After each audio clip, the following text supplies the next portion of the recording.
And we go now to the top Republican in the Senate, Mitch McConnell. He is in Louisville this morning. Mr. Leader, thank you for joining us. Well, you just heard Leader Pelosi. She says that tax revenues are still on the table. If I understood you last week, you were saying we're done with now. Now it's time to talk about cutting spending. What did you think of what Ms. Pelosi had to say? Well, it certainly underscores the voracious appetite for more taxes on the other side. The tax issue is over. We resolved that a few days ago. Everybody's taxes were going to go up because that's the way the law was written a few days ago.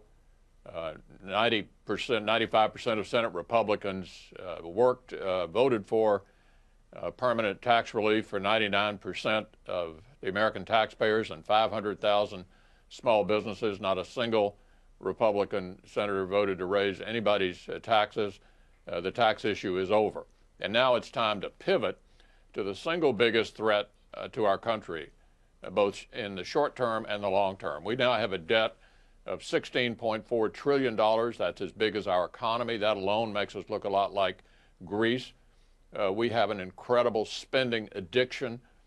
This administration has driven spending as a percentage of our economy from 21% up to almost 25%.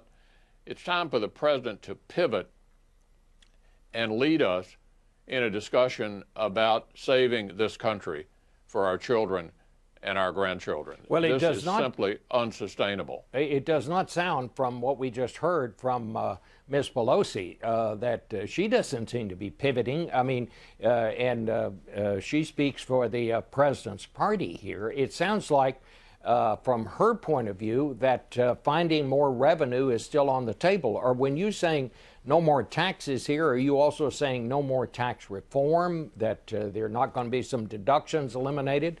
Aren't revenues still on the table? She says they have to be. I think tax reform is a good idea, but now that we have resolved the revenue issue, tax reform ought to be revenue neutral, as it was back during the Reagan administration. They did the last comprehensive tax reform. It was revenue neutral. The government didn't benefit by getting any more revenue out of that reform.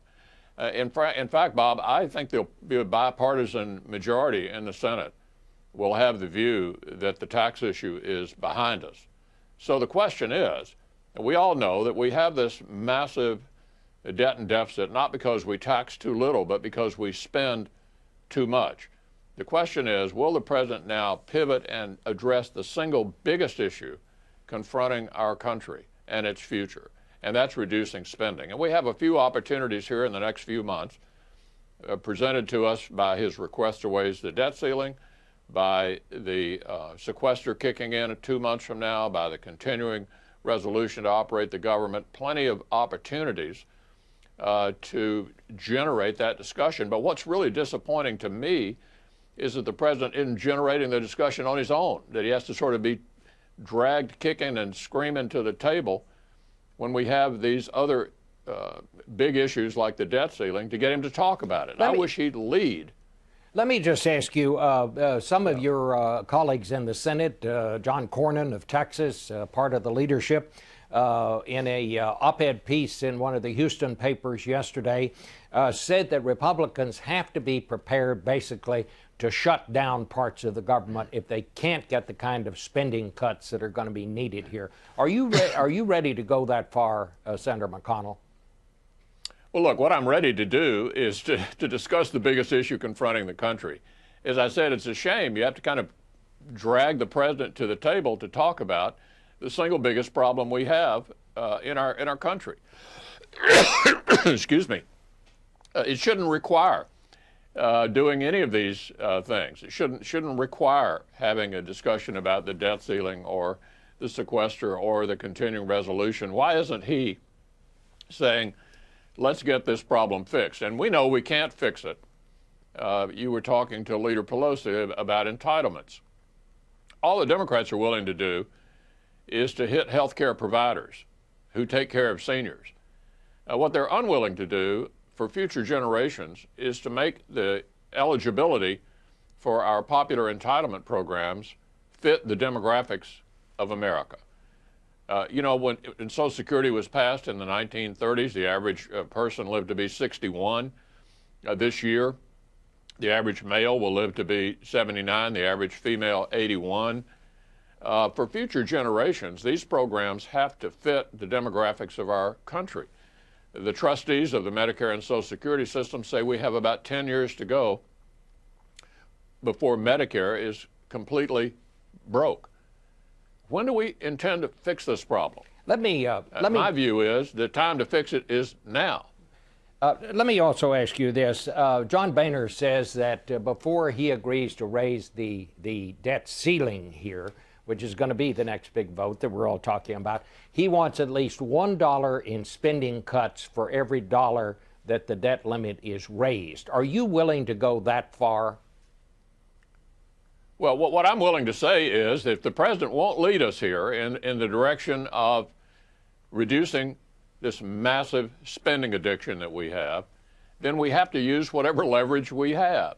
And there are some examples of leverage coming along. The debt ceiling is one of them that hopefully would get the president engaged, even though he seems unwilling to do it on his own.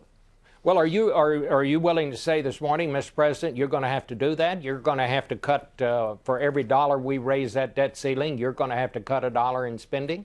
But what I'm saying is I want the president to lead us in the direction of solving the single biggest problem confronting the country. The American people elected divided government. They didn't give either side total control.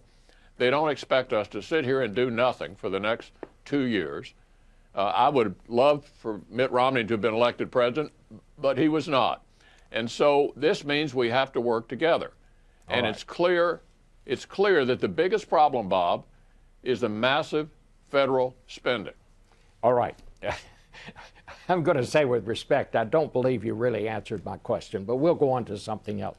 Washington Post reports this morning that the administration is talking about a very extensive program to control weapons, going beyond just reinstituting the ban on assault weapons. They're talking about databases. They're talking about setting up data on, you can tell when you have a background check on people, stronger, more information on people, the mentally impaired people getting guns. Are you ready to seriously consider those things? Are Republicans ready to do something on this issue?